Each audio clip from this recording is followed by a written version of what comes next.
E nós estamos naquele período do Setembro Amarelo. Vocês estão me vendo aqui de amarelinho, a decoração amarela, até de máscara amarela eu estava hoje. Isso tem um motivo, não é? Nós estamos aqui combatendo depressão e suicídio. A nossa igreja sempre entra de cabeça nesses trabalhos, não é um trabalho isolado, que acontece só no mês de setembro. Nós temos várias atividades no decorrer do ano, ensino, pregação nessa direção, encaminhamentos de pessoas que precisam de tratamento, enfim. E nessa noite, nós teremos algo muito especial, que é um bate-papo. Eu quero chamar aqui a psicóloga Liliane, uma salva de palmas ao Senhor pela vida dela.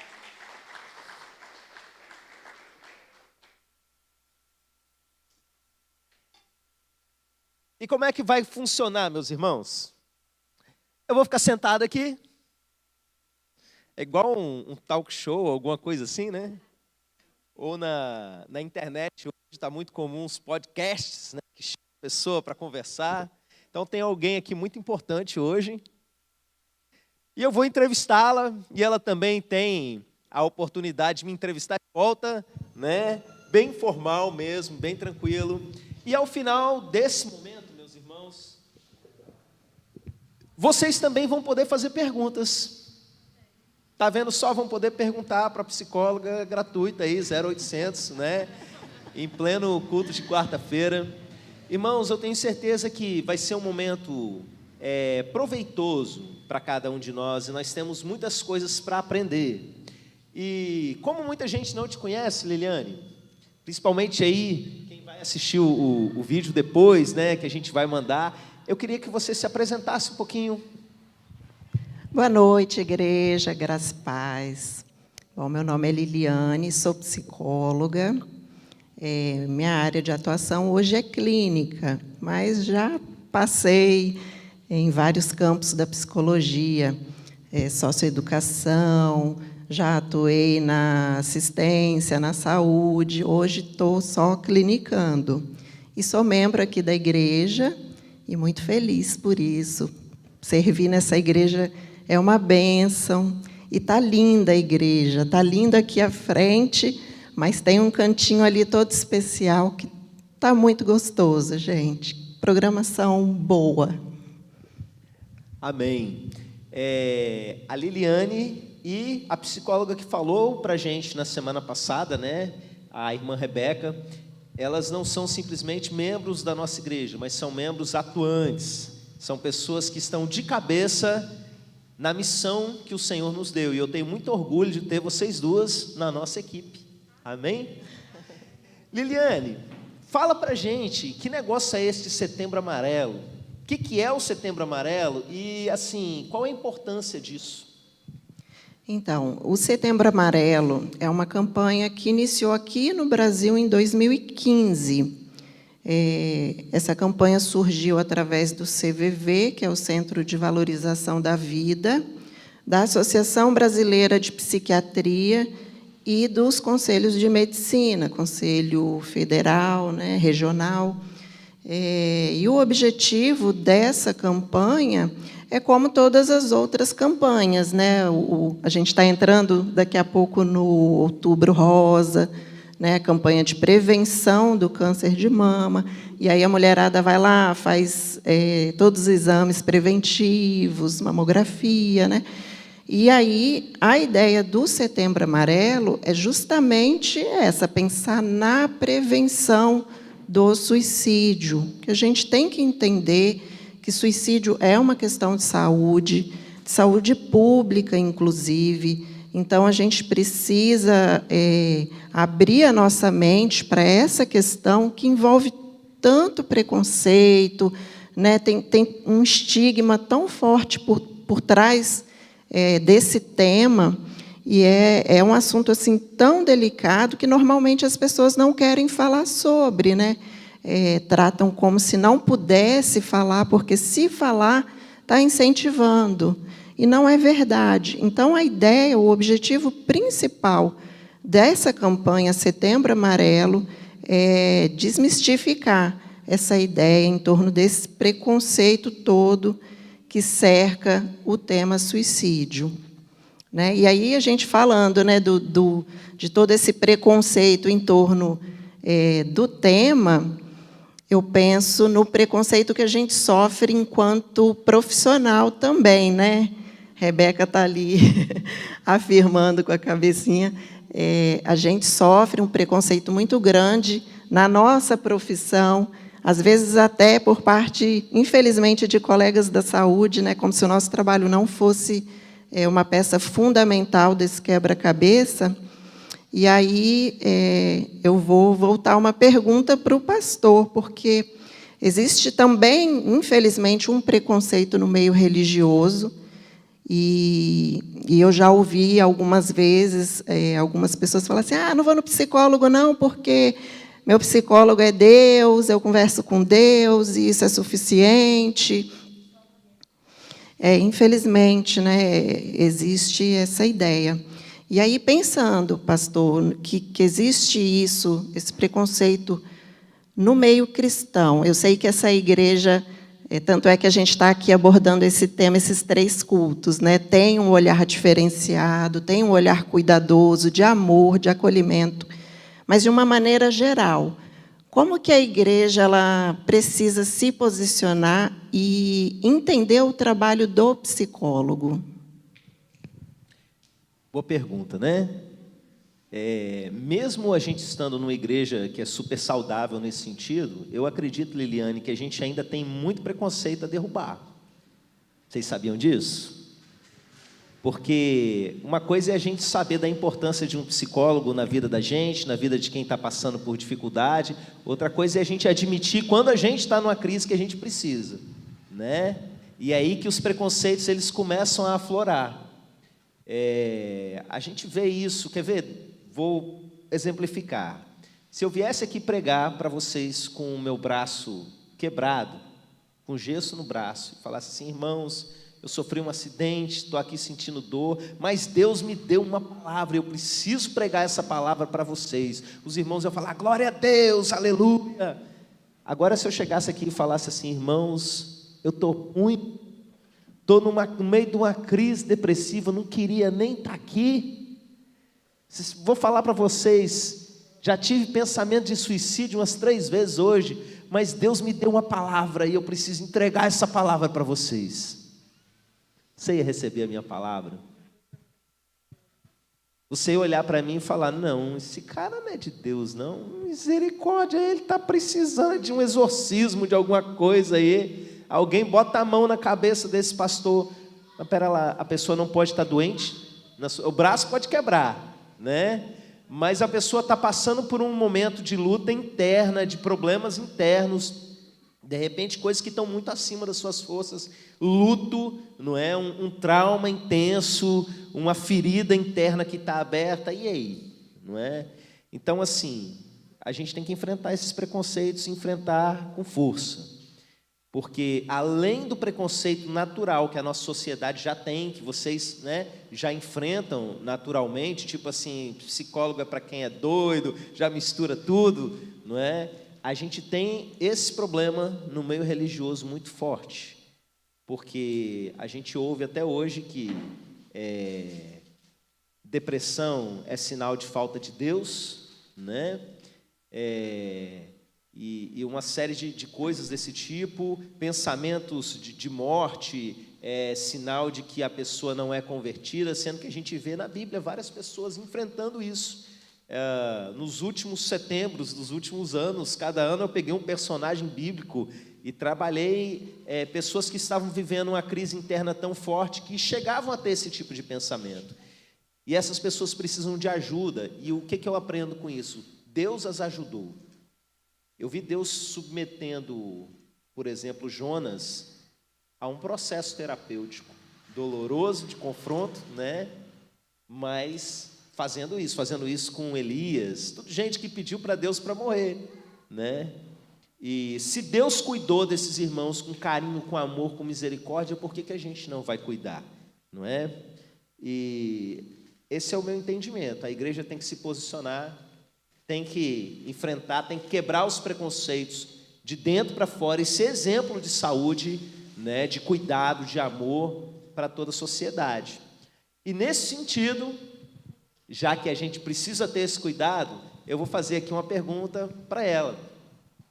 Primeiro para vocês, né?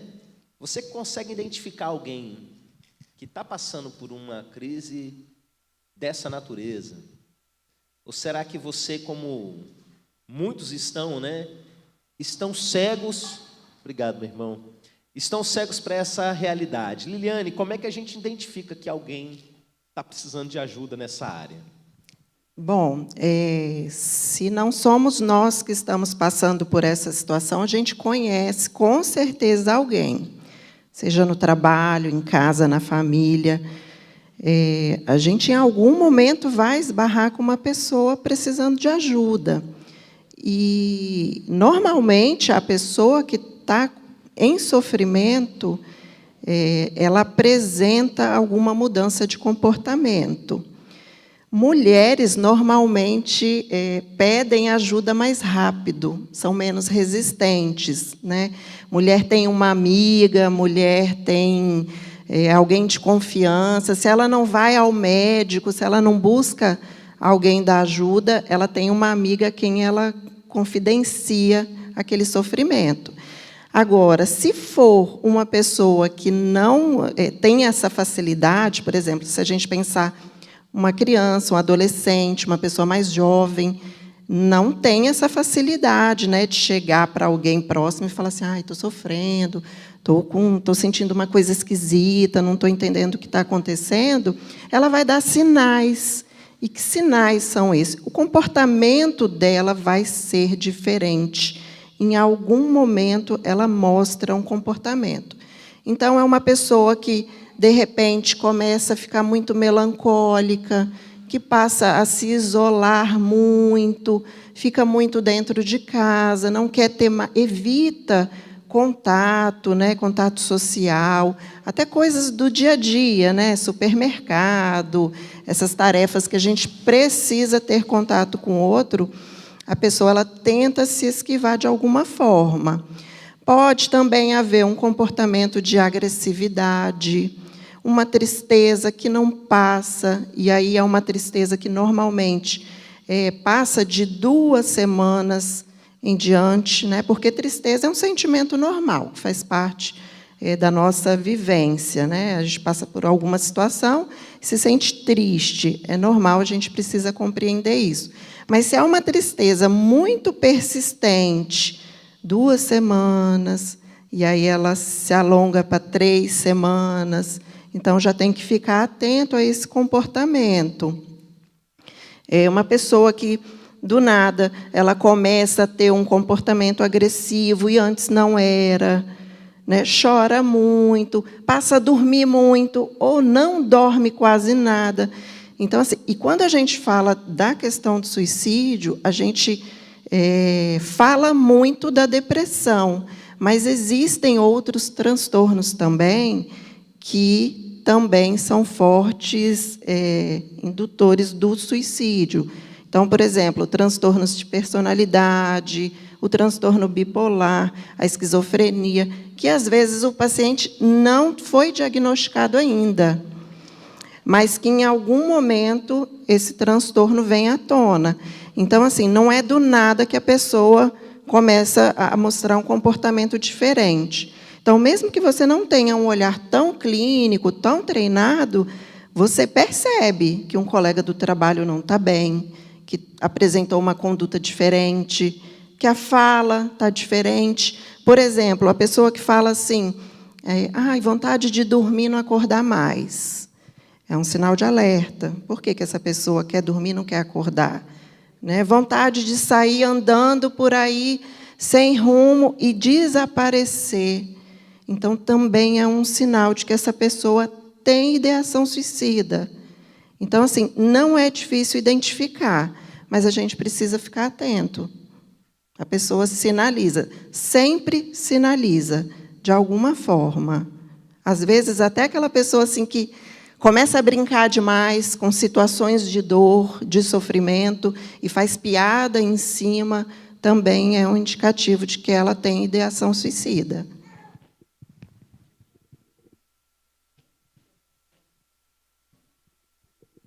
Deixa eu ver aqui a nossa colinha, né? A gente traz cola, porque mas... pega o microfone, fica nervoso, esquece, né?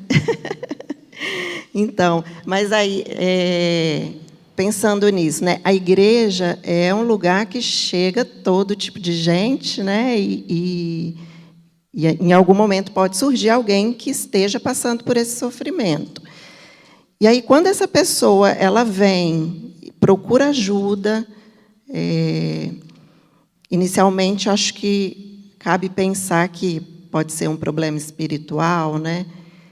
E aí, em que momento, pastor, que o senhor entende que essa questão já não é mais espiritual e que precisa encaminhar aquela pessoa que está pedindo ajuda, está sofrendo, para um serviço de saúde? Como que isso acontece?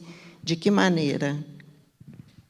Então, quando você coloca que pode acontecer, né?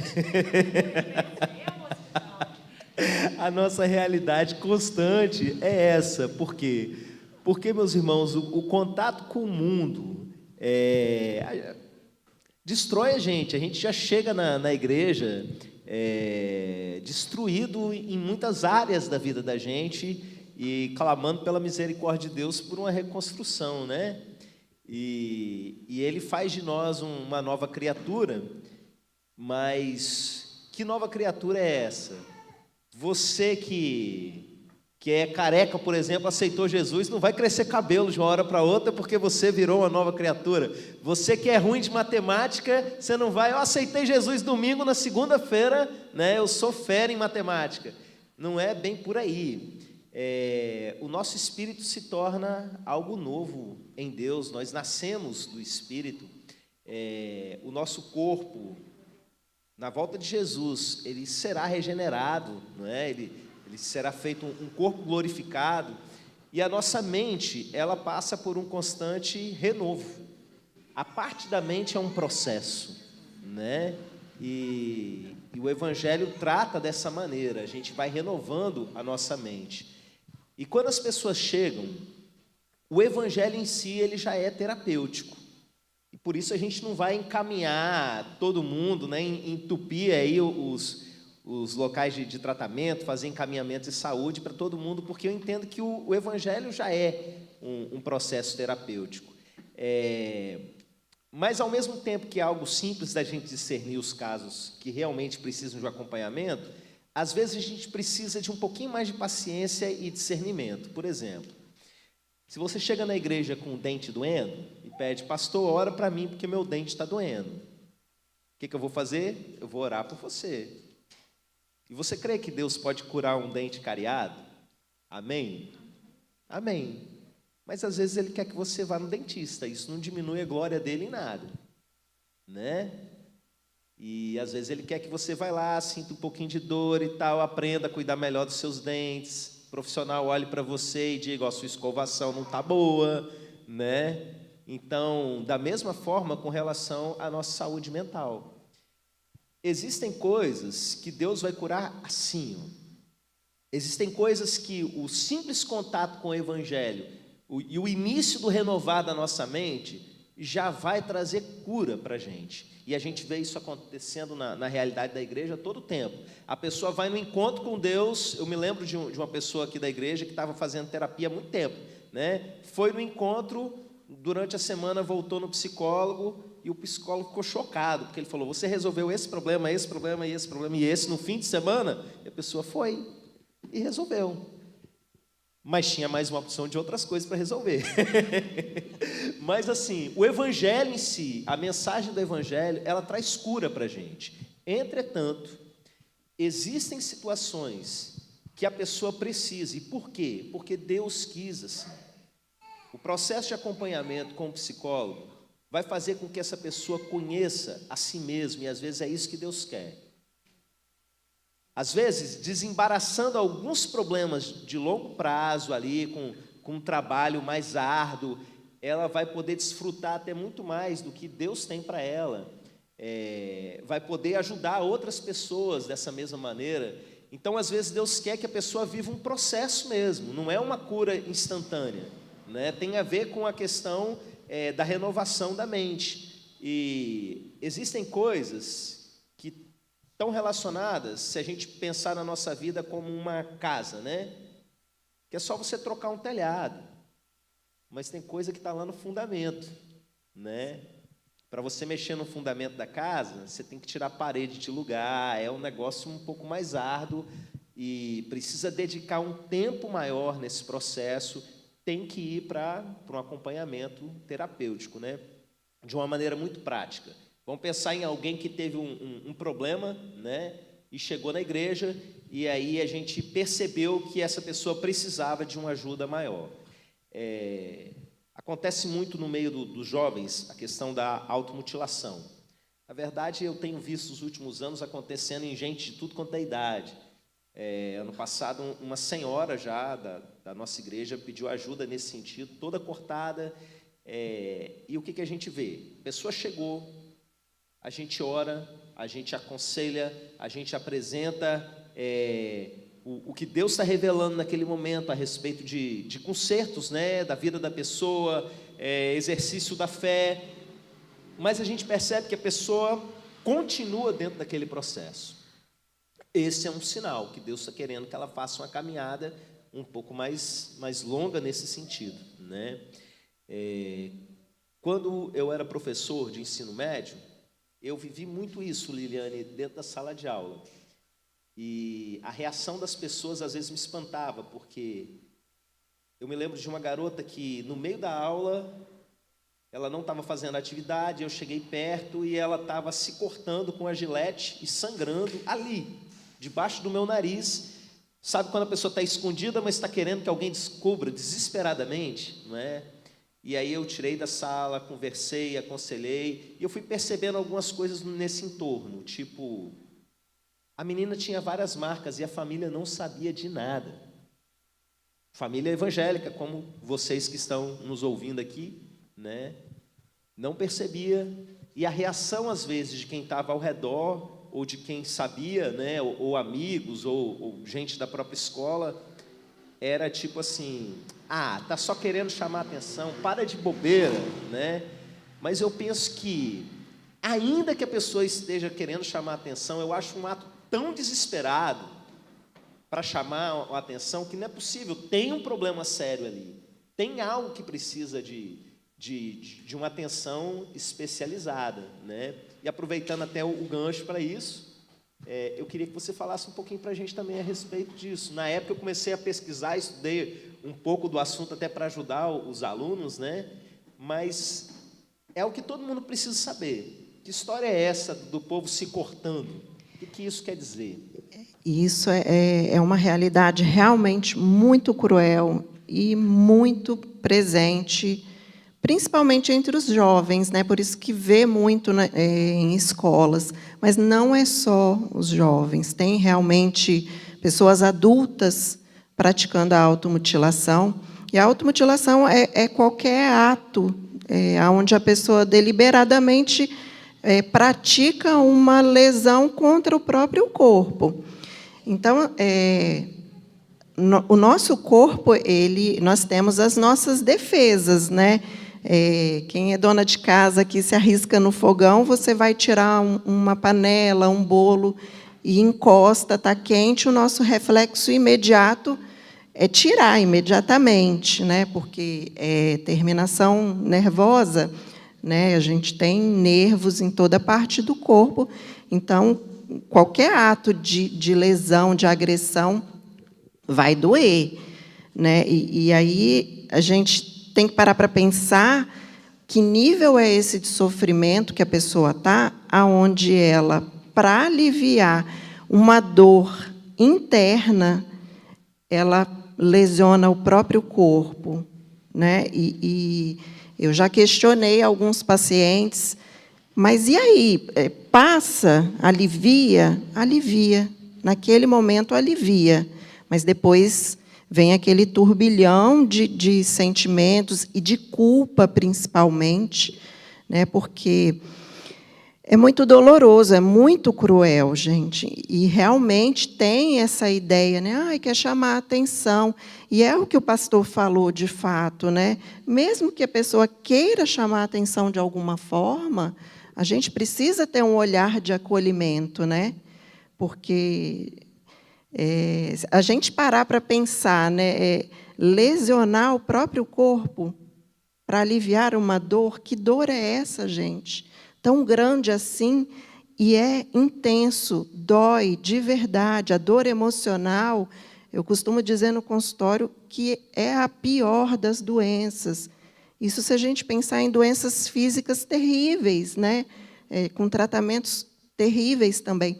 Mas a dor emocional ela é muito mais difícil porque a gente não vê, né? É algo que você olha, não está ali.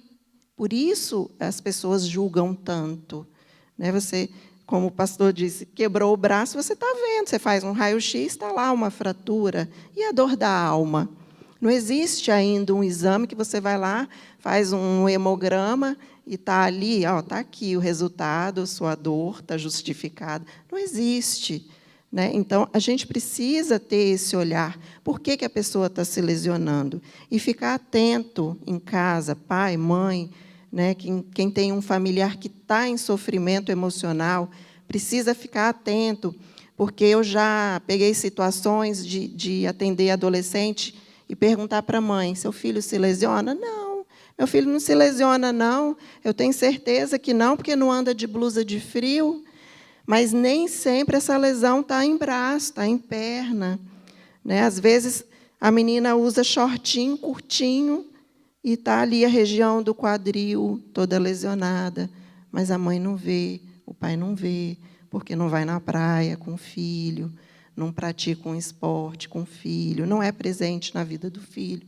E aí não vê. Né? Então, assim, não é todo mundo que anda de blusão, a gente fica rotulando as pessoas. Né? Está de blusão, está de moletom no calor, é lesão. Nem sempre. Então, é muito mais sutil.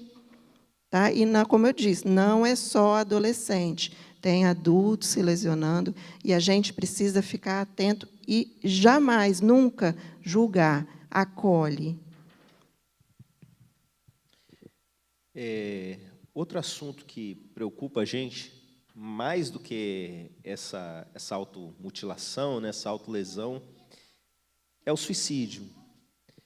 Porque você vê que aconteceu, não tem mais nada que a gente possa fazer, e como você falou, Liliane, no início, que as pessoas não falam muito a respeito, por medo de acabar incentivando, a gente percebe que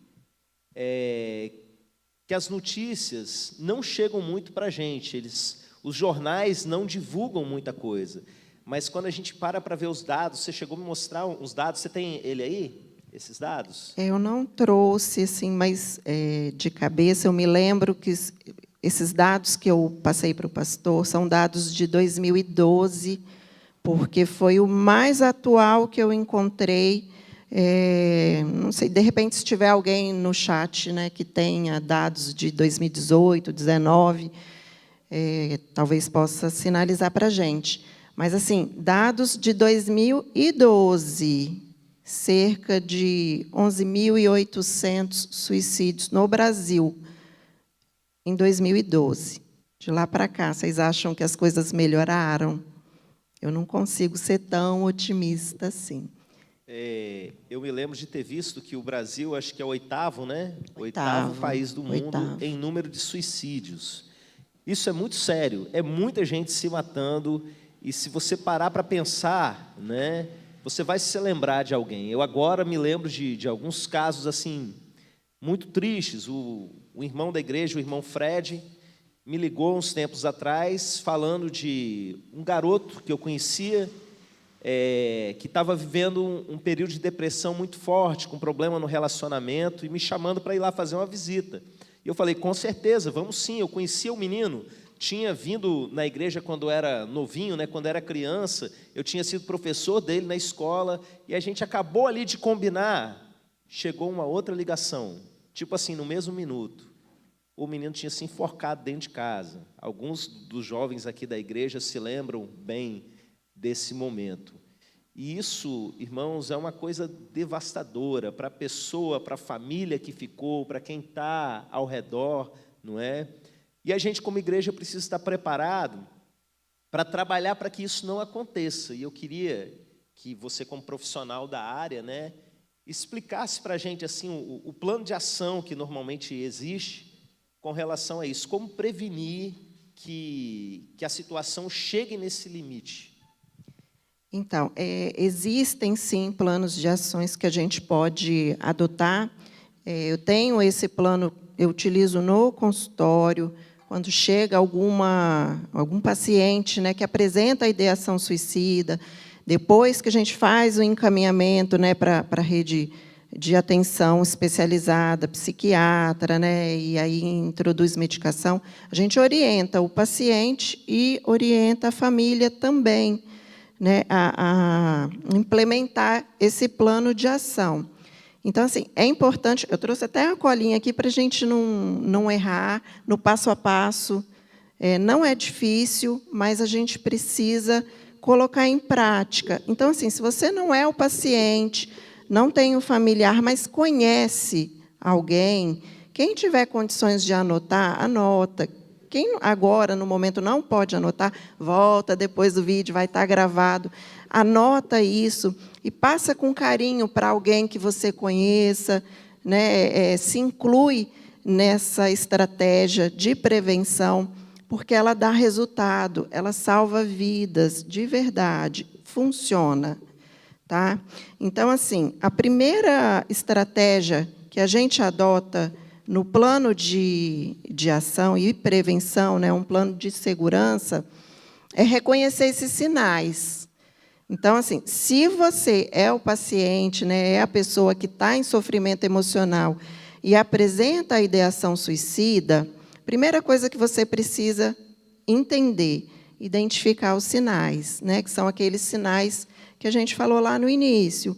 Então, assim, é um comportamento mais melancólico, o choro, a tristeza que não passa, aquela prostração, a pessoa não tem vontade de sair da cama, ou é a pessoa que está se mutilando, né? Então, assim, é importante que você identifique os sinais, ou em você mesmo, se você é o paciente, ou se você tem um familiar ou um amigo, fica atento, observa, mudou o comportamento, está mais isolado, já fica de anteninha acesa.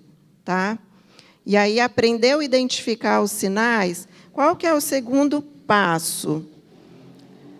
Deixar o ambiente seguro. Então, assim, se é o seu familiar, ou se você é o paciente, já está mais fácil. Então, identificou o sinal, né? Está mais triste, está mais isolado, está com um pensamento de morte cercando ali a cabeça o tempo todo, tira tudo que coloque a sua vida em risco do ambiente. E aí o familiar pode fazer isso também, né? Porque nesse momento de crise, esse paciente ele perde momentaneamente a autonomia, momentaneamente. A gente explica isso no consultório, né, que é por um período, até que a pessoa se restabeleça novamente. Então, tira a faca, se tem arma de fogo, entrega para alguém de confiança, bebida alcoólica, se tem, joga fora, desfaz do que tem, nem guarda, joga fora. Produto de limpeza, né, que normalmente tem algum produto corrosivo, né, na composição. Então, tira também, deixa no armário, deixa sob cuidado de alguém de confiança, tira tudo da visão, do campo de acesso. Medicamento. Se é um paciente que está em uso de medicamento, é interessante ter um familiar que você entrega, fala, olha, vou deixar sob a sua responsabilidade, está aqui a receita, eu tomo 1 vez por dia, 2 vezes ao dia, o horário está aqui certinho, me ajuda nisso? Né? Então, assim, não deixar aquela medicação livre acesso do paciente, porque, às vezes, acontece, e muito, né, de o paciente tentar o suicídio através da intoxicação medicamentosa. Então, assim, primeiro passo, identificar os sinais, depois deixar o ambiente seguro. O terceiro passo são as estratégias de distração individual interna. Então, o que é isso? Está com pensamento de morte, perdeu a esperança da vida, aquele pensamento ele fica rondando o tempo todo. Sua vida não tem valor, para que você está aqui ainda? Né? E aí, às vezes, a pessoa está numa crise tão intensa que ela acaba até ouvindo vozes. Né? Faz logo, você está perdendo tempo.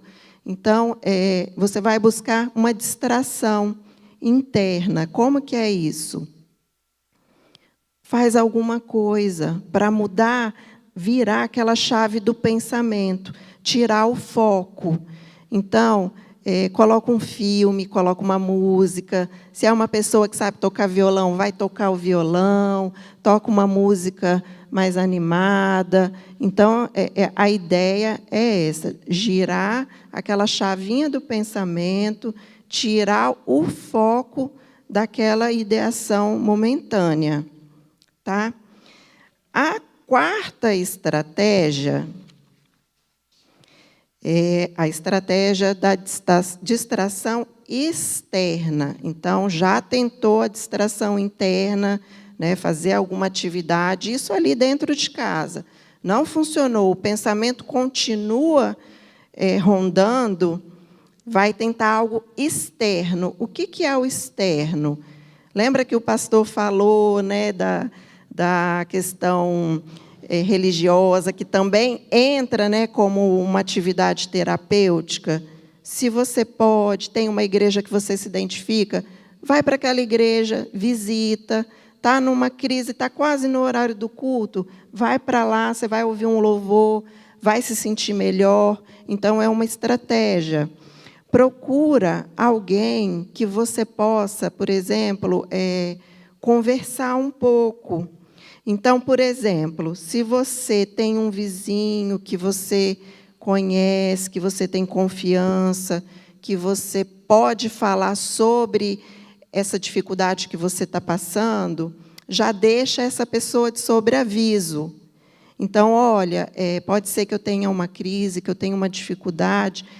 Se isso acontecer, eu posso te ligar? Você conversa comigo para me tirar da crise? Então, já deixa a pessoa de sobreaviso. E aí, anota 2 telefones de 2 pessoas que você possa ligar, procurar em caso de crise. Então, essa é a distração externa. Tá?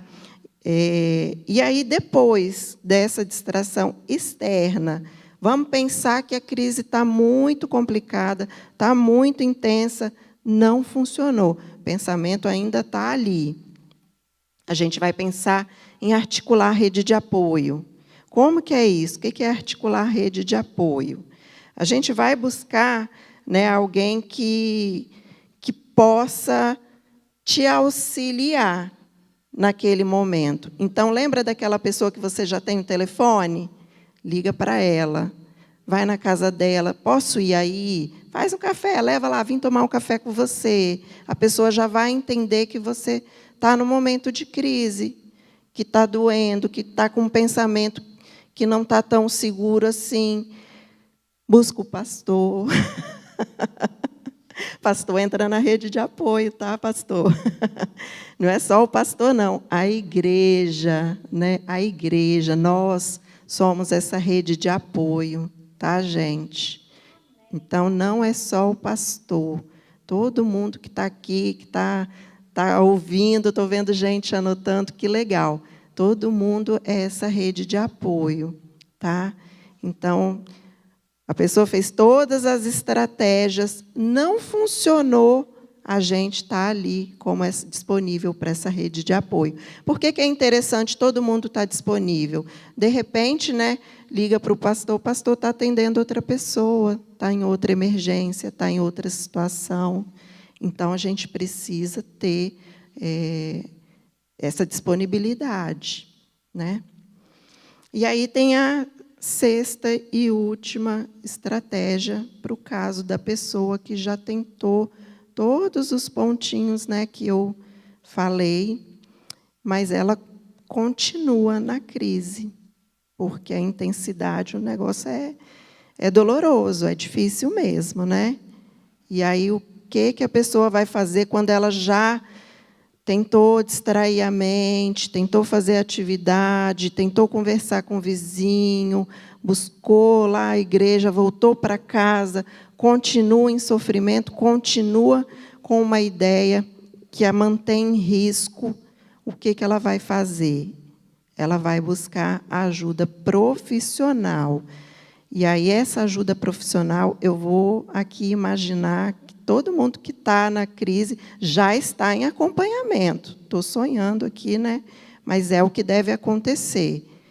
Todo mundo deve estar em acompanhamento. Então, se você está em acompanhamento, você tem o telefone do psicólogo, você tem o telefone do psiquiatra, você vai entrar em contato com esses profissionais, vai falar, olha, estou numa crise, estou inseguro, estou pensando em fazer alguma coisa, me ajuda. Você pode ligar para o CVV, que é 188. Esse serviço ele funciona 24 horas. Tem pessoas preparadas, qualificadas para fazer uma escuta. E tem o serviço de assistência psiquiátrica. Tá? Aqui fica em Cariacica, que é o EAC. Então, assim, a gente que está aqui na região, até que chegue lá, está um pouco distante. Então, por isso que eu estou falando. Deve estar em assistência já, psicológica, psiquiátrica, se for necessário. Então, tentou todas as estratégias. Não funcionou, liga para o serviço de saúde, liga para o profissional que te acompanha. Então, olha quanta coisa dá para fazer, né, até que aconteça o pior, que a gente não quer que aconteça. Esse índice que a gente estava falando, gente, é muito alto. A gente assusta com a pandemia, né? Mas o suicídio ele tem um índice pandêmico também. Para a gente ter uma ideia, a cada 40 segundos, uma pessoa comete suicídio. 40 segundos. Quem é bom de matemática, calcula aí. Né? Em 1 hora, nesse tempo aqui que a gente está nesse bate-papo, quantas pessoas cometeram suicídio? A cada 3 segundos, uma pessoa tenta suicídio. 3 segundos, gente. O que são 3 segundos? Uma pessoa tenta suicídio. Então, o índice é pandêmico. É para assustar, Liliane? É para alertar. Né? Então, se a gente conhece alguém que está em sofrimento, acolhe, orienta, busca ajuda, não tem liberdade com aquela pessoa, mas observou que ela não está bem, que o comportamento está inadequado, procura alguém da família e tenta alertar. Nós precisamos desse espaço de discussão, nós precisamos fazer alguma coisa, nós somos responsáveis por isso. São vidas. A gente fala em números, mas são vidas. Alguém chorou por essas pessoas. Alguém chora todos os dias, o tempo todo, por alguém que está partindo dessa forma. Então, é responsabilidade nossa. Nós temos que fazer alguma coisa.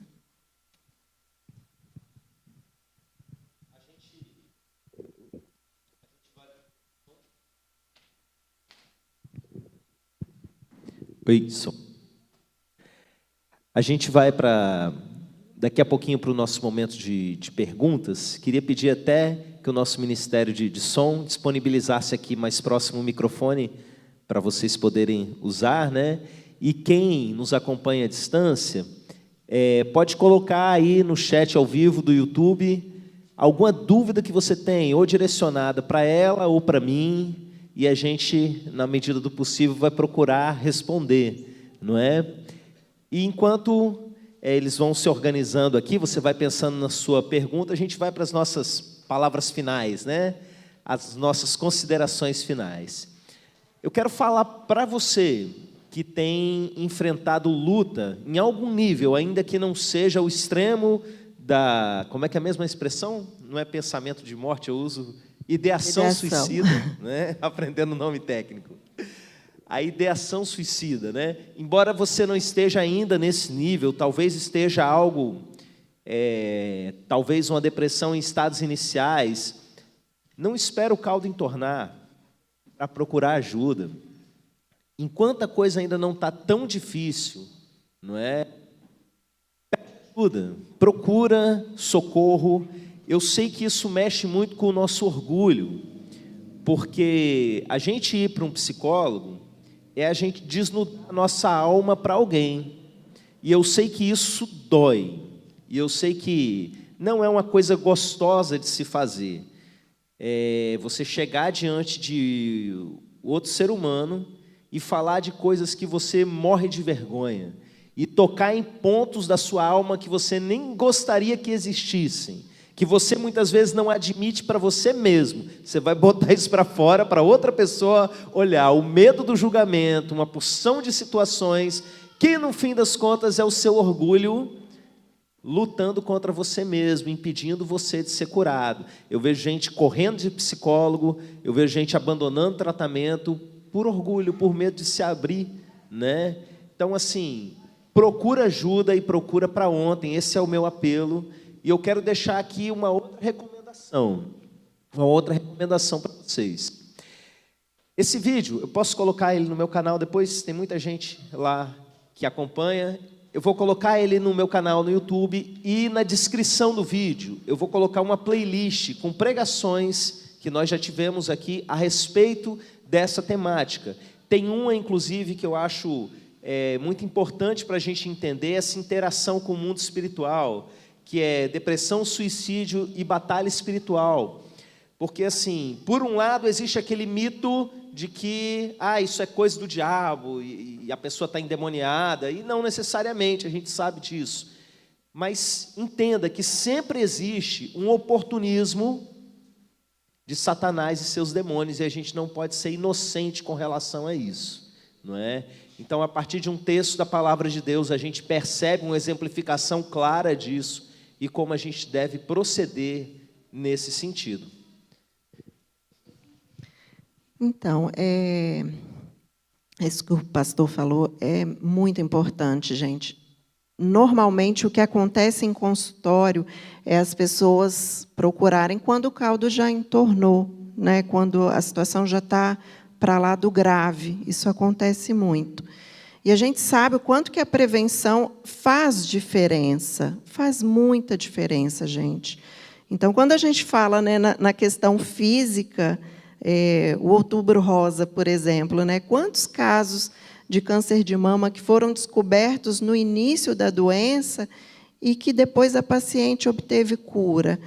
Não é diferente na saúde mental, gente, não é diferente. Essa ideia, né, que existia antes de que corpo e mente são coisas separadas, isso já não existe mais. A gente já entende que é uma coisa só. Então, se a gente entende, né, que a saúde física, a gente precisa prevenir, tem que ter uma boa alimentação, né, balanceada, para a gente viver mais, viver melhor, tem que fazer atividade física.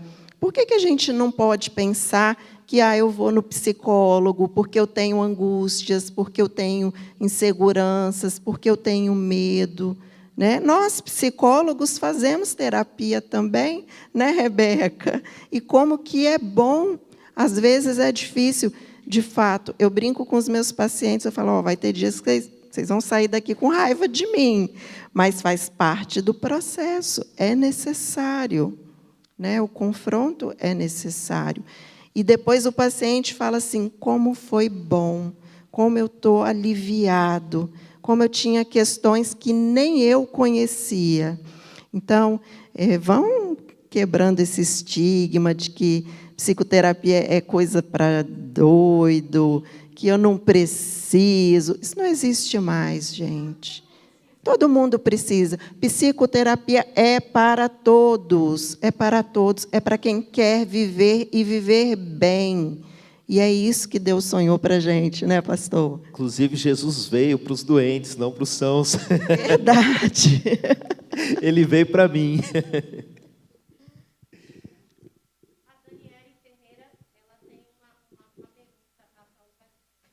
Eu estou aqui com as perguntas que o pessoal está mandando, né? Mas vamos fazer assim, uma daqui, uma daí, beleza? Vamos começar com aqui no presencial. Alguém tem uma pergunta que gostaria de fazer? A minha não é bem uma pergunta. Venha ao microfone aqui, por favor. Aqui no cantinho, para sair na live e para a igreja poder te ouvir, né?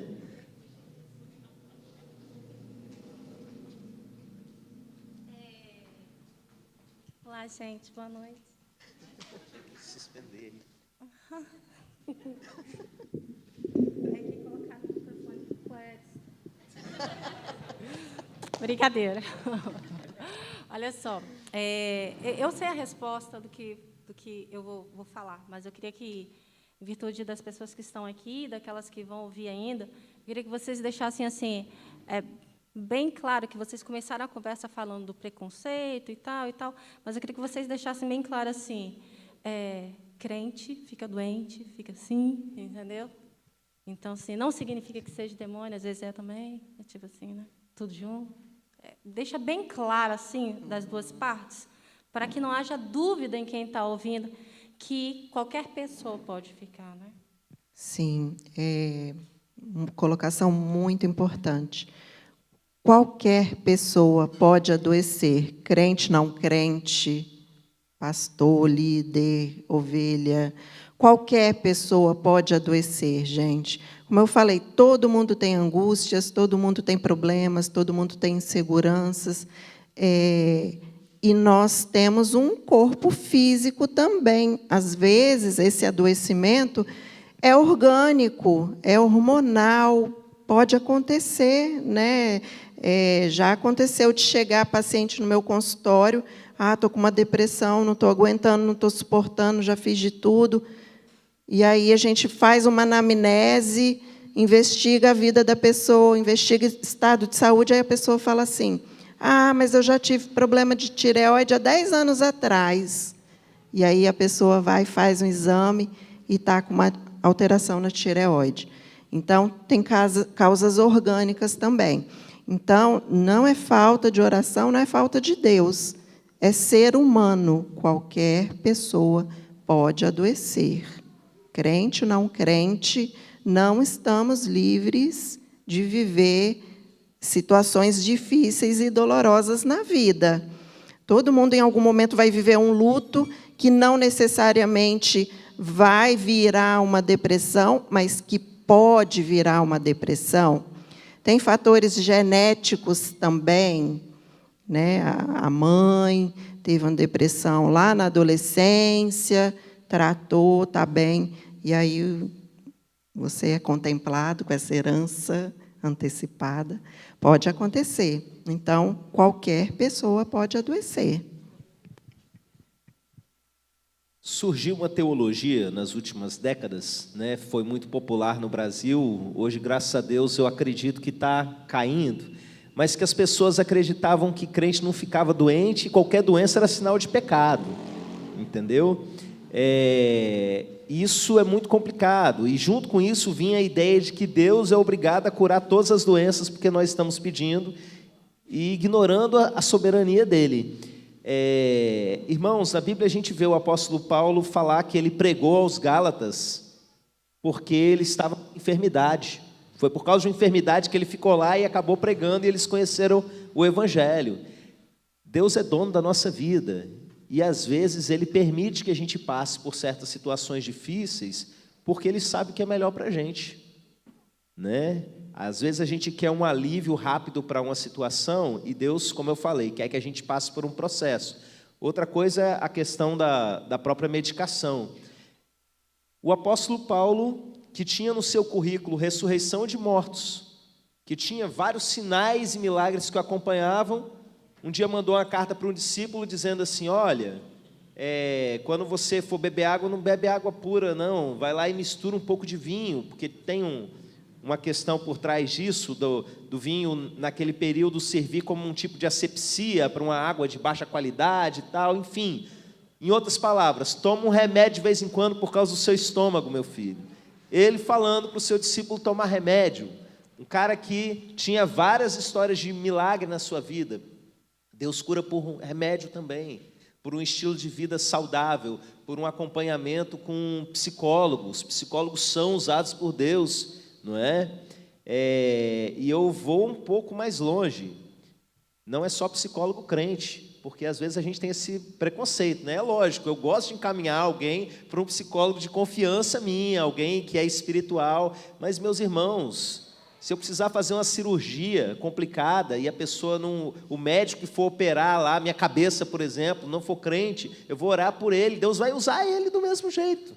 Então a gente precisa ter essa tranquilidade que no fim de tudo, Deus está respondendo às nossas orações. E crente fica, sim, doente, sim, e Deus permite que isso aconteça para tratar outras coisas em nós. Respondido? Temos aqui uma pergunta da irmã Daniele Perini, e é para a doutora Liliane. Por que é importante o paciente não interromper o tratamento antes de receber a alta do profissional? Olha, excelente pergunta. Eu estava falando sobre isso hoje no consultório, né? Isso acontece muito. O paciente vai 1 mês, 2, já começa a sentir aquele alívio, né? Começa a organizar o pensamento, começa a organizar as ideias, as emoções. Ai, estou bom, já posso me dar alta, não vou mais não. Aí aparece com aquelas desculpas para a gente, né, que a gente já sabe que está fugindo, porque acha que já melhorou. Enfim, a gente precisa respeitar essa escolha do paciente, a autonomia dele, né? Mas como qualquer outra doença, eu costumo dar o seguinte exemplo para os pacientes. Se você está com uma infecção urinária, o médico te prescreve lá um antibiótico. Você tem que tomar por 14 dias. Provavelmente, no 8º dia, você já não tem sintoma nenhum. E aí, já melhorei, vou deixar esse remedinho de lado. Está me dando desconforto, vou deixar de lado. E aí a bactéria volta. E volta resistente, e volta mais forte. Precisa ir para o hospital, precisa internar, precisa tomar medicação na veia. Emoção é a mesma coisa. Suspender o tratamento antes de receber a alta do profissional, pode ter certeza que o problema vai voltar. E vai voltar pior, porque vai voltar acompanhado de outros conflitos maiores, né? Então, mesmo que tenha essa sensação, melhorei, não suspenda, porque é batata. A gente dá autonomia para o paciente, tudo bem, vai voltar não, né? Tá bom. 3 meses, prazo máximo. O paciente está mandando mensagem, né, Rebeca? Ei, tem um horário. Piora, gente. Emoção é uma coisa seríssima. É saúde, piora. Não suspendam o tratamento. Vão até o final. E aí acabam perdendo a melhor parte, né? Que é quando começa a ficar prazeroso. Pode vir. Você que chegou agora aí na nossa live, você pode colocar aí uma pergunta no chat, ao vivo no YouTube. Irmão Fernando. Boa noite. Eu vou fazer não só uma pergunta, como vou colocar algo que acho que é muito importante. Há um período atrás, assim, nem minha família percebeu o que aconteceu, né? Porque a irmã até falou assim que às vezes é bom você, quando está nessa situação, cantar louvores, procurar alguns ambientes bons. Mas eu percebi nessa época que existe sofrência gospel. E é algo ruim para a nossa alma. Aquela sofrência que autoproclama, né? Aquela que você canta para massagear seu ego, para se satisfazer bem. E isso piora mais ainda a sua situação. E no estalo, assim, eu percebi que eu estava agindo errado, porque foi um período que eu estava trabalhando muito no meu serviço, né? Estava tendo uma sobrecarga de trabalho e eu estava sendo assim emocionalmente atingido, só que ninguém percebia. E exatamente aconteceu o que a irmã falou. Eu ficava muito no quarto, ouvindo essa sofrência gospel, né? E Deus, assim, mediante o teu Espírito, me tocou que estava errado o que eu estava fazendo. E eu conversei com algumas pessoas, né? Mas o que me ajudou foi eu realmente buscar o que é louvor. Depois eu fui entender o que realmente é louvor. Louvor não é você se declarar, louvor é você declarar para Deus. E aí foi que eu entendi que eu estava ouvindo muita sofrência gospel e foi que me ajudou emocionalmente nessa área aí.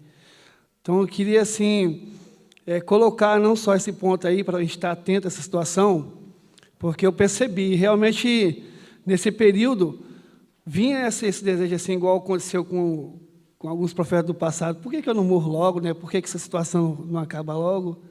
Por que realmente não tem um fim? Às vezes até vem assim, podia acontecer um acidente e eu morrer, ou podia dar uma tragédia. Sempre vem esses pensamentos para a gente. E foi nessa época que realmente assim quebraram alguns conceitos em mim.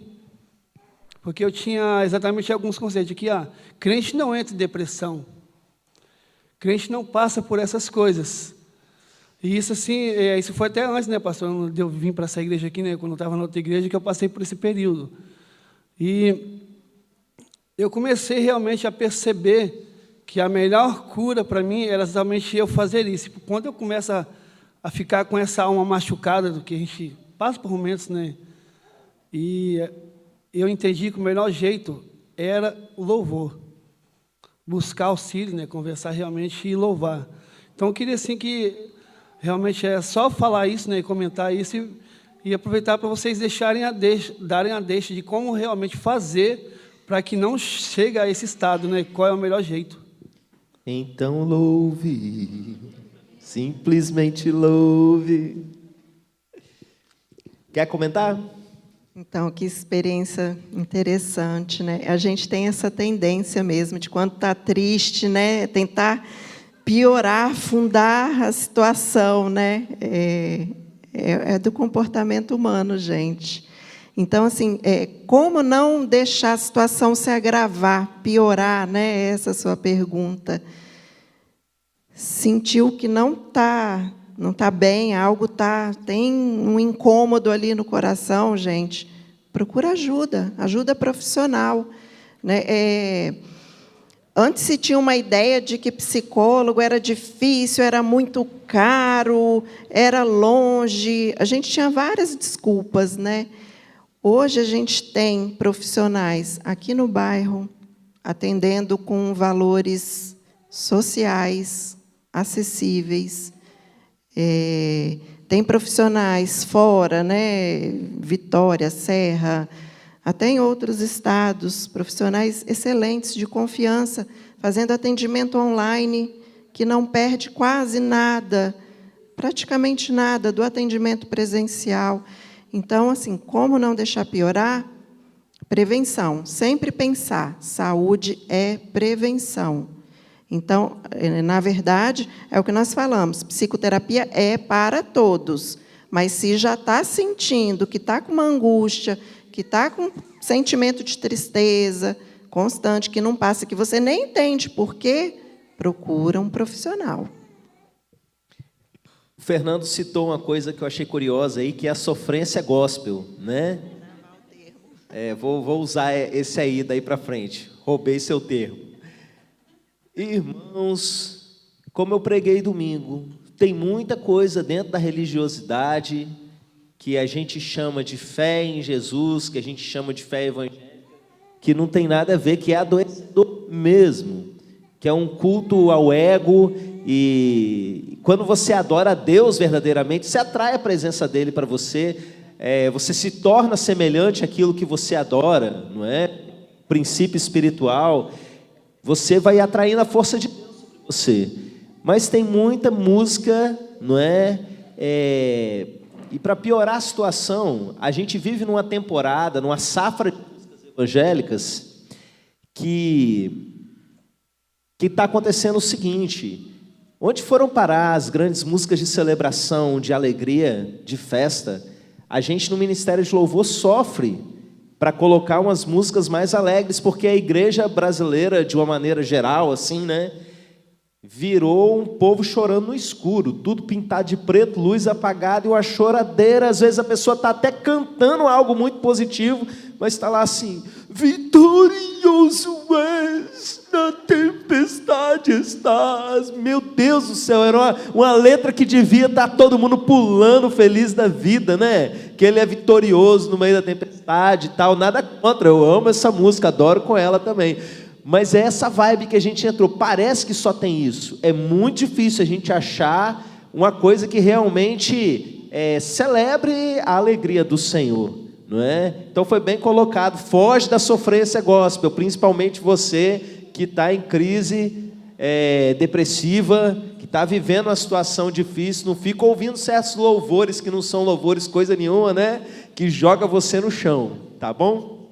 Temos pergunta aqui no chat ao vivo, e a pessoa que quer permanecer anônima, ela diz o seguinte: existe algum medicamento que apaga, já que os remédios do psiquiatra não resolvem, que faz dormir rápido para não tentar o suicídio? Pessoas que moram sozinhas. Então, a indústria farmacêutica hoje, ela tem melhorado muito em termos de medicação para a depressão, para os transtornos de uma maneira geral. Antes, a gente tinha ali 1, 2 medicamentos, né, que realmente tinha que funcionar para todos, então o paciente tomava, ficava ali rígido, não tinha o resultado esperado, e aí era internação, né? Era assim que funcionava essa questão de medicamento. Hoje não, hoje a gente tem muita medicação nova no mercado e medicações boas. Então, se está tomando medicamento, não tem efeito, não sente melhora, precisa ter um diálogo aberto com o psiquiatra que está acompanhando para entender se essa medicação precisa de um ajuste, se precisa de uma troca, se essa medicação está adequada, né? Então, tem que conversar com o médico psiquiatra, porque a medicação ela funciona. Agora, a gente precisa entender também que medicação sozinha não faz milagre, né? A medicação é um apoio importante, necessário, muito necessário em alguns casos. A gente não pode ser pretensioso e falar que só a psicoterapia sozinha funciona para todos os casos. A gente está falando aqui de ideação suicida, né, de casos mais graves, então que a gente precisa, sim, ter um trabalho multidisciplinar, né? E aí está tomando medicação, mas está fazendo terapia, tem que pensar nisso, né? Porque uma coisa não anula a outra. Está fazendo terapia, mas está com uma depressão maior, uma depressão grave, crônica, tem que, né, psicoterapia e medicação. Então, é só medicação e não precisa de terapia. Então, tem que ser os dois associados. Então, assim, a gente precisaria entender melhor o caso dessa pessoa, né? Procurar o médico psiquiatra, reavaliar isso. É importante ter um diálogo aberto com o profissional que está acompanhando para entender o que está acontecendo. O remédio mal aplicado, não é, que reage de repente numa pessoa e não na outra, vai fazer mais mal. Exatamente. Né? Então, quando eu casei, eu me lembro de uma situação que a minha mulher brigava comigo na hora de dormir, assim, né? E eu ficava, meu Deus do céu, até de madrugada. No outro dia eu acordava bravo e aí eu reparei, ela não sabia por quê, nem lembrava que tinha brigado. E aí eu descobri, depois de alguns episódios, que era o remédio. O remédio deixava ela meio maluca mesmo, assim, e no outro dia ela não lembrava de nada. Pensa que doideira, né? Trocou o remédio, mudou, resolveu. Pronto, ajustou, tá vendo? Às vezes o que precisa é isso, é um ajuste, né? Então, assim, nós não somos contra a medicação, muito pelo contrário. Medicação é importantíssima, é necessário, mas, às vezes, o que é para um não é para o outro. Então, só o médico psiquiatra vai avaliar a condição clínica desse paciente. Mais alguém tem uma pergunta aqui? Boa noite. Boa Com a noite. pandemia, a gente passou a ter contato muito pelo WhatsApp ou pelas redes sociais. Como a gente consegue entender ou achar que essa pessoa, pela rede social, essa pessoa está tendo problemas, está correndo um risco de suicídio, está sendo depressiva?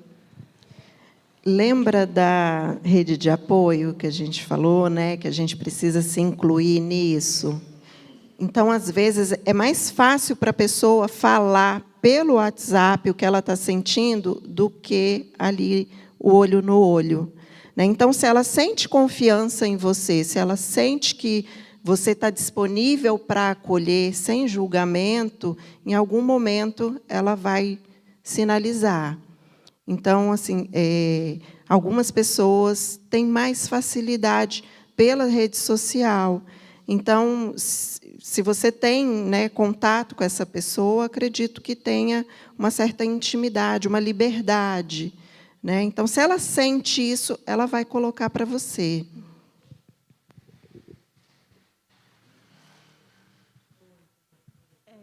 Você perguntou para o pastor se quando alguém, né, com um sentimento assim, chega até ele e ele entende que já não é algo mais espiritual e encaminha para alguém que entende, né, da área. Da área. E aí, quando é o contrário, tipo, uma pessoa que não é cristã e nem nada religiosa, chega até você, e aí você, como cristã, entende que já não é algo psicológico, você pode misturar a religião, no caso, e encaminhar para o pastor, algo do tipo? Não. Então, a gente precisa ter um cuidado, né, de separar a psicologia, né, que a gente trata como ciência, da religião. Então, até porque a gente tem que respeitar a diversidade cultural, né? Então, eu vou contar uma experiência que vocês vão entender como que acontece. Eu recebi, certa vez, uma paciente no consultório, um caso gravíssimo de depressão, com ideação suicida, mutilação, uma série de coisas. E aí, essa paciente não era cristã, não tinha nenhuma experiência espiritual. Em algum momento, ela acreditou que Deus existia, mas perdeu aquilo devido a todas as situações de vida dela. E aí eu sentia que havia um limite aonde eu tratava a questão baseada na ciência, mas eu queria ir além. Né? Eu tinha esse desejo de falar algo a mais para ela, mas não posso por conta de um código de ética que a gente precisa seguir. E aí, quando ela ia embora, terminava a sessão, normalmente eu atendia, ela era a última paciente do dia. Quando ela ia embora, eu orava, eu conversava com Deus e colocava ali a situação. Falava, Deus, até aqui eu consigo ir, daqui para lá já não dá mais, aí é com o Senhor, me ajuda. E fiz assim várias vezes. Ela ia, fazia a sessão, ia embora, eu orava, e muitas vezes. E, passado ali, acho que 6 meses de acompanhamento, um dia ela me liga e fala assim, Liliane, você está orando por mim, não está? Quando eu saio do seu consultório, você ora por mim. Eu sei que você ora. E não precisa nem você falar que eu sei que você ora. E um dia eu vou lá na sua igreja conhecer os pastores. Eu vou lá ver como é que é, qual é desse negócio. Sem precisar quebrar a lei, né? Então, assim, eu segui o código de ética. O poder de Deus é maior do que essas coisas. A gente não mistura, né? Há um limite entre ciência e religião, a gente precisa respeitar isso. E, normalmente, quando eu sei que o paciente é cristão, eu explico, deixo isso claro, né? Olha, aqui a gente vai tratar ciência, religião lá com o pastor. Às vezes, a gente conversa quando é algum encaminhamento que vem dele, né? Mas a gente não mistura. Mas, assim, só para entender, né, que há um limite entre a ciência e aí a fé entra de outra forma, sem que o paciente precise saber. Existe um ponto bem polêmico aqui, que eu estou aqui pensando se eu entro ou se eu não entro, mas acho que eu vou entrar. Há uns 14 anos atrás, eu conversando com uma amiga que é psicóloga, eu fiz a seguinte pergunta para ela. Se um adolescente chega para você e fala assim, eu sou gay, mas eu não quero ser, eu preciso de ajuda e eu quero deixar de ser gay.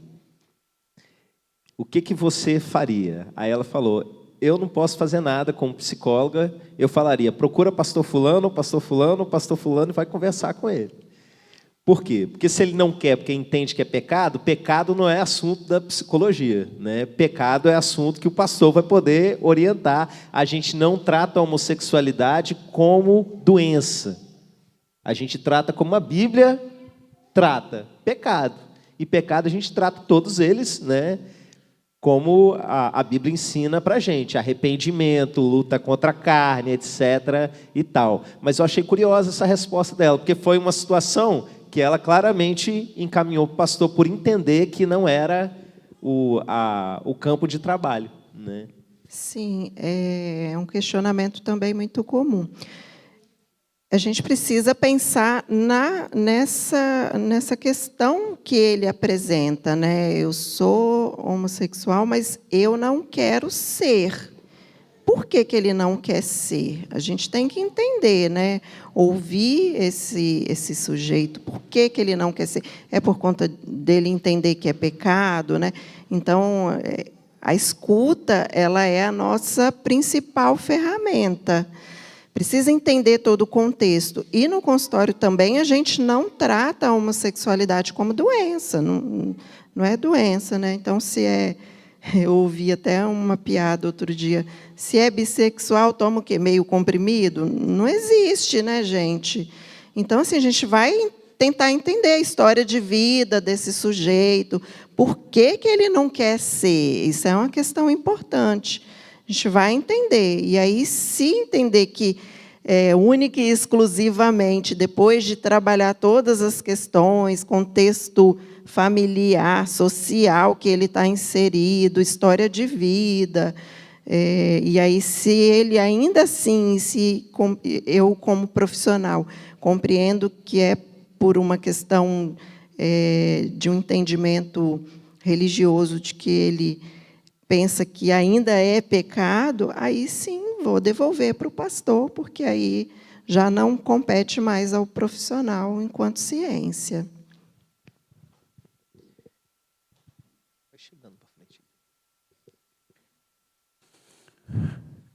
Eu já ouvi algumas vezes que depressão não tem cura. Tem cura ou não tem?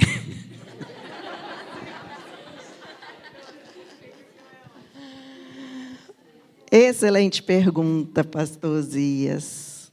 É pretensão nossa achar que depressão tem cura. A depressão é uma doença crônica.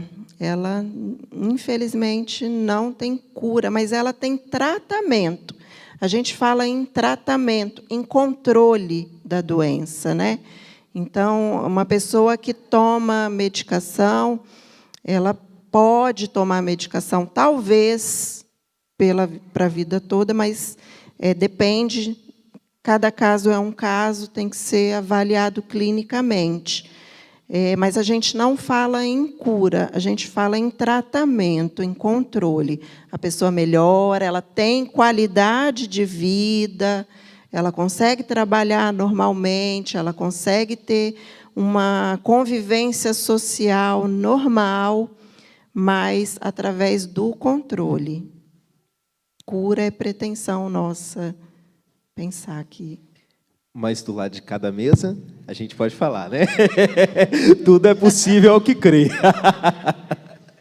Estou falando enquanto ciência.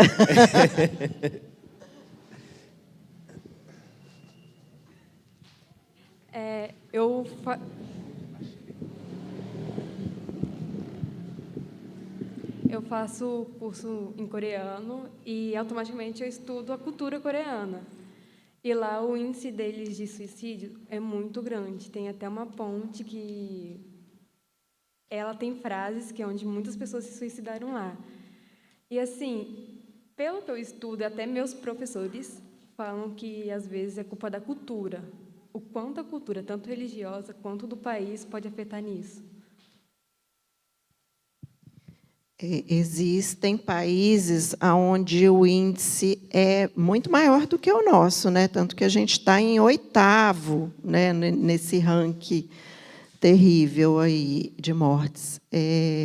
Tem países que a situação está muito mais grave e existem pesquisas que indicam que países onde o nível, né, de insolação, de sol, de raios solares, países mais frios, o índice de suicídio é maior, porque a gente sabe que existe a depressão sazonal, né? Então, tem pacientes que ficam mais depressivos no inverno, por exemplo, aqui na nossa região, que é mais tropical, né?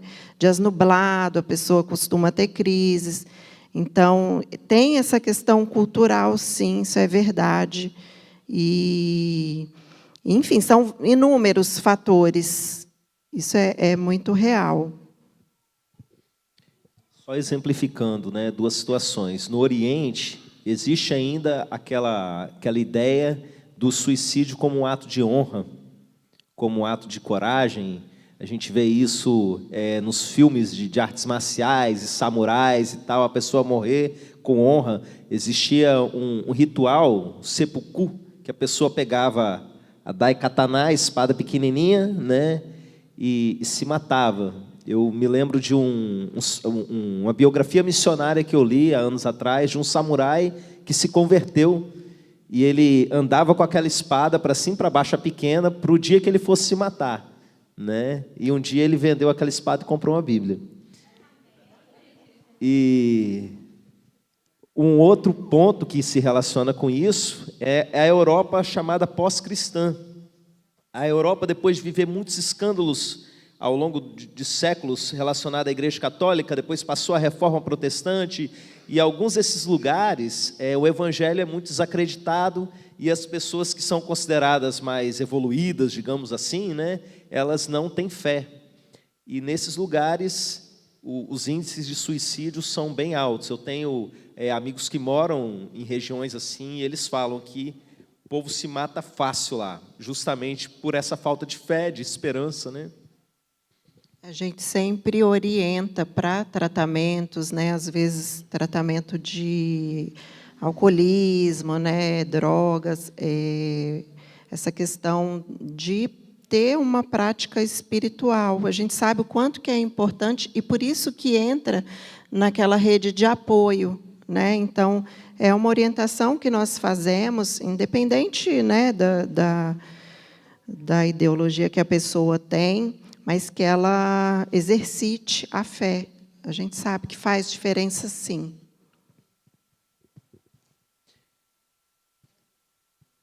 Deixa eu ver se temos aqui mais alguma pergunta. Temos aqui... Temos mais alguns comentários, né? Mas temos 2 perguntas.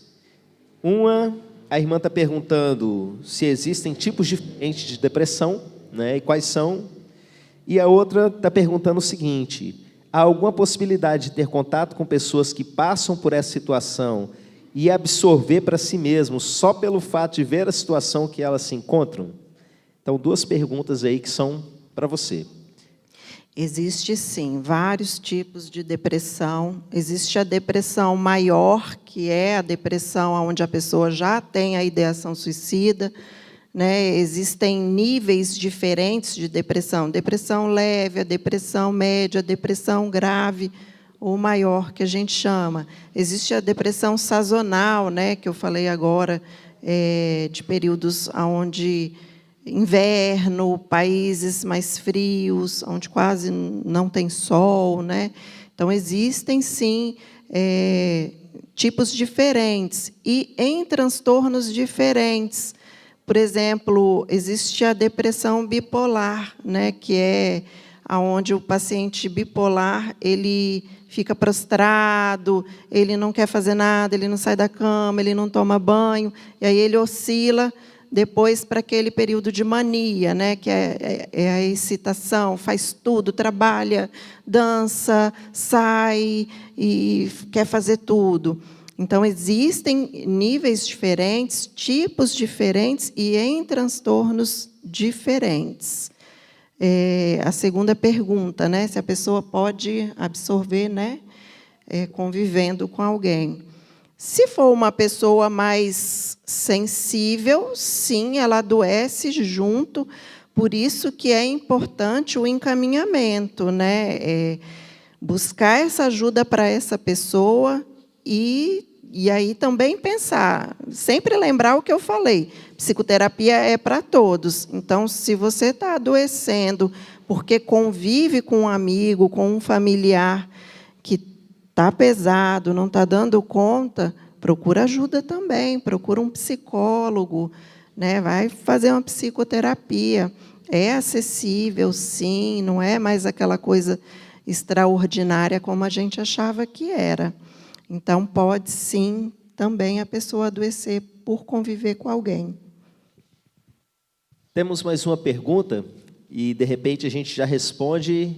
Tem mais uma aqui também? Então, as duas últimas perguntas. Uma aqui no chat ao vivo e outra no presencial.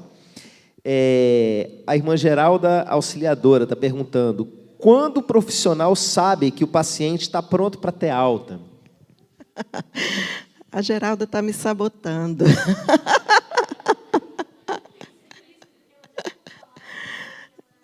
Um beijo, Geralda. Ela está assistindo. Que linda, gente. Olha, que gracinha, né? Então, o profissional vai saber, o momento da alta da Geralda vai chegar, Geralda. Em breve. Segura a ansiedade, vai chegar. A gente sabe, né? A gente acompanha o paciente e chega um momento que a gente precisa dar alta para o paciente, porque ele tem que aprender a viver com as técnicas que ele desenvolveu, né? Como eu falei, tristeza faz parte da vida. A gente vai lidar com momentos tristes, com luto, com perdas, com decepções. A maneira como você vai lidar com isso é que é o indicativo se está na hora de ter alta ou não. Então, vai chegar o momento. Amém. Vamos à última.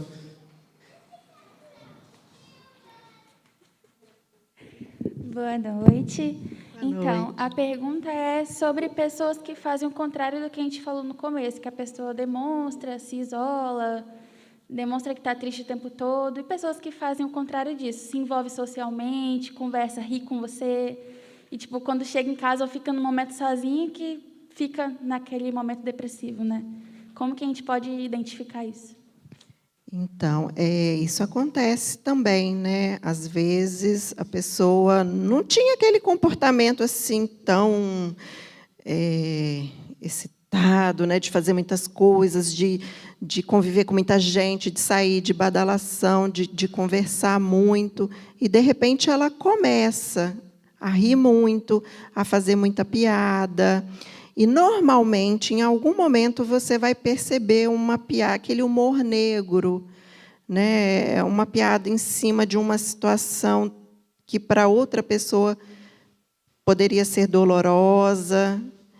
Então, nisso você vai perceber que a pessoa não está bem, que ela está tentando mascarar uma dor, um sofrimento emocional, com aquela aparência de que está tudo às mil maravilhas.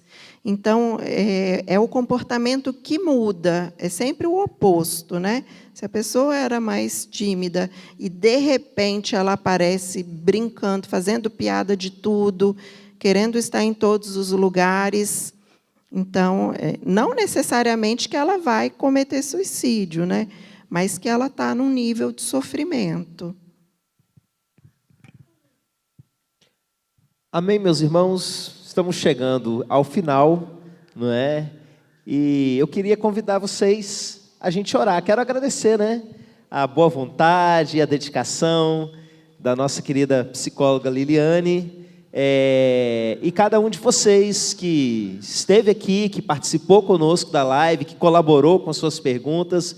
Muito obrigado a todos vocês. Vamos orar, encerrando? Deixa eu só agradecer, né, gente? Tem que agradecer, porque uma igreja que tem esse olhar, que tem esse cuidado, gente, eu amo demais essa igreja, e eu brinco, eu falo que a gente tem o pastor pai e filho, né? Porque um pastor que pensa dessa maneira, que abre esse espaço, né? Que traz profissionais, que faz um culto maravilhoso, como foi o culto de domingo, foi lindo, né? Gente, é espetacular. Então, assim, eu quero agradecer, foi muito gostoso esse bate-papo, muito legal. E é o que eu falei, a gente é responsável, né, por essas vidas, por esse cuidado. Então, que bom, fiquei muito feliz com o que aconteceu aqui hoje. E a gente mais ainda.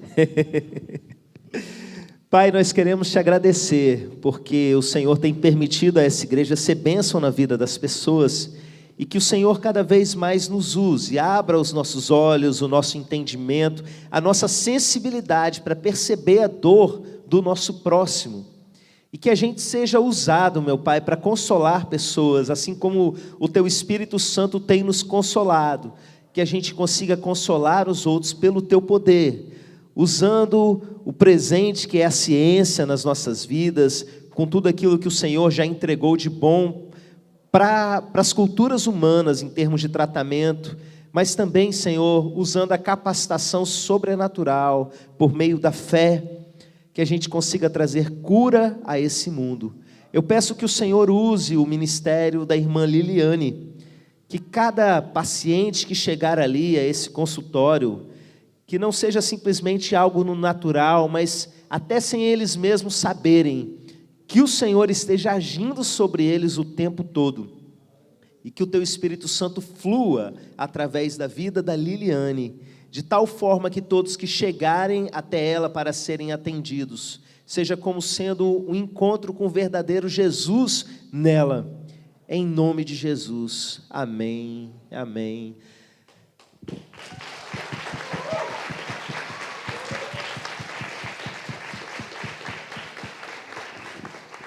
Deus abençoe o restante de noite de vocês, e amanhã tem culto das crianças.